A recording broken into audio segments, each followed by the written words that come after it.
Hi friends, welcome back. ഇന്ന് വന്നിട്ടുള്ളത് വളരെ ടേസ്റ്റി ആയിട്ടുള്ള ഒരു 4 മണി പലഹാരത്തിൻ്റെ റെസിപ്പിയുമായിട്ടാണ്. ഒരു കപ്പ് റവ വെച്ച് വളരെ എളുപ്പത്തിൽ ചെയ്യാൻ പറ്റുന്ന ഒരു റെസിപ്പി കൂടിയാണിത്. ആവിയിൽ വേവിച്ചെടുക്കുന്നത് കൊണ്ട് തന്നെ വളരെ ഹെൽത്തിയുമാണ്. ഈ റെസിപ്പി നിങ്ങൾക്ക് ഇഷ്ടപ്പെടുകയാണെങ്കിൽ ലൈക്ക് ചെയ്യാനും നിങ്ങളുടെ ഫ്രണ്ട്സിനും റിലേറ്റീവ്സിനൊക്കെ ഷെയർ ചെയ്ത് കൊടുക്കാനും മറക്കരുത്. പുതുതായി ഏതെങ്കിലും കൂട്ടുകാർ കാണുന്നുണ്ടെങ്കിൽ ചാനലിനെ സപ്പോർട്ട് ചെയ്ത് സബ് ചെയ്യാനും കൂടി മറക്കരുത്. എന്നാൽ വീഡിയോയിലോട്ട് പോകാം. ആദ്യം തന്നെ ഒരു മിക്സിയുടെ ജാറിലേക്ക് 1 കപ്പ് റവ ഇട്ട് കൊടുക്കാം. ഞാനിവിടെ വറുത്ത റവയാണ് ഇട്ടിരിക്കുന്നത്. ഇനി ഇതിലേക്ക് 1/2 കപ്പ് പഞ്ചസാര ചേർത്ത് കൊടുക്കാം. 1/2 കപ്പ് പഞ്ചസാര കറക്റ്റ് മധുരമാണ് കിട്ടുന്നത്. ഇനി 1/2 കപ്പ് തേങ്ങ ചിരകിയത് കൂടി ചേർത്ത് കൊടുക്കാം. 1 കപ്പ് വെള്ളം കൂടി ചേർത്ത് നന്നായിട്ട് ഇത് അരച്ചെടുക്കാം. നോർമൽ വാട്ടറാണ് ഒഴിച്ചിരിക്കുന്നത്.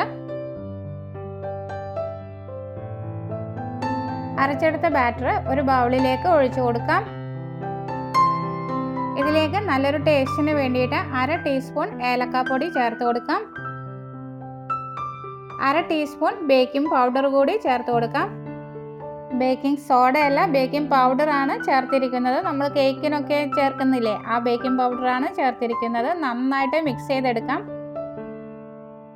ഇനി ഒരു പാത്രം അടുപ്പിലേക്ക് വെച്ച് കൊടുക്കാം. ഇതിലേക്ക് 1 ടീസ്പൂൺ നെയ്യ് ചേർത്ത് കൊടുക്കാം.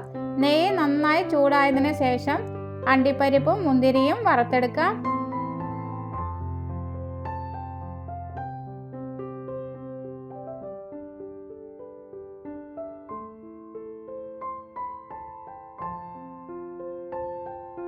ഇപ്പോൾ ഇത് റെഡി ആയിട്ടുണ്ട്.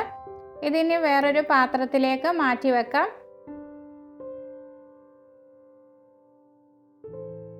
അണ്ടിപ്പരിപ്പും മുന്തിരിയുടെ അളവൊക്കെ നിങ്ങളുടെ ഇഷ്ടമാതിരി ചേർക്കാവുന്നതാണ്. ബാക്കി വരുന്ന നെയ്യ് ബാറ്ററിലേക്ക് ഒഴിച്ചു കൊടുക്കാം. ഇനി നന്നായിട്ടൊന്ന് മിക്സ് ചെയ്തെടുക്കാം. ഇനി ഒരു കേക്ക് മോൾഡ് എടുക്കാം. അതിലേക്കൊന്ന് നെയ്യ് തടവി കൊടുക്കാം. ഇതിലേക്ക് നമ്മൾ തയ്യാറാക്കി വെച്ചിരിക്കുന്ന ബാറ്റർ ഒഴിച്ചു കൊടുക്കാം.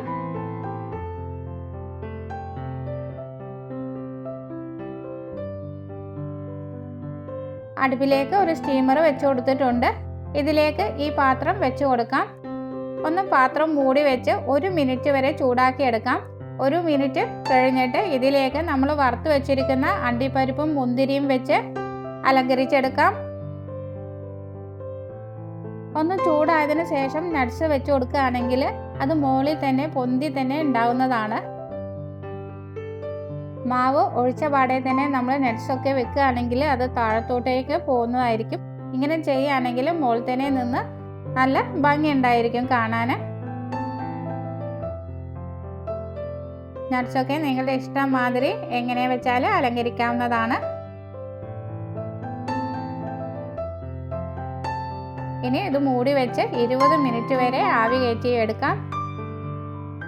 ആവി കയറ്റി കഴിഞ്ഞ ശേഷം നന്നായി തണുത്തതിന് ശേഷം നമുക്ക് ഈ പാത്രം മാറ്റി വെക്കാം.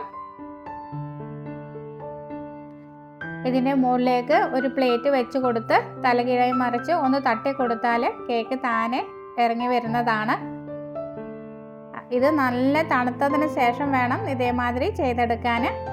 ഇനി ഇതൊന്ന് തിരിച്ചിട്ടും ചെയ്താൽ നമ്മുടെ പെർഫെക്റ്റ് ആയിട്ടുള്ള റവ കേക്ക് ഇവിടെ റെഡിയായി കഴിഞ്ഞിട്ടുണ്ട്. വളരെ സിമ്പിളാണ്, പെട്ടെന്ന് തന്നെ റെഡിയാക്കാൻ പറ്റും. ഒരു 20 മിനിറ്റ് കൊണ്ട് തന്നെ നമുക്കിത് റെഡിയാക്കി എടുക്കാൻ പറ്റുന്നതാണ്. ആവിയിൽ വേവിച്ചെടുക്കുന്നത് കൊണ്ട് തന്നെ വളരെ ഹെൽത്തിയുമാണ്. ഇതൊന്ന് നമുക്ക് മുറിച്ച് നോക്കാം.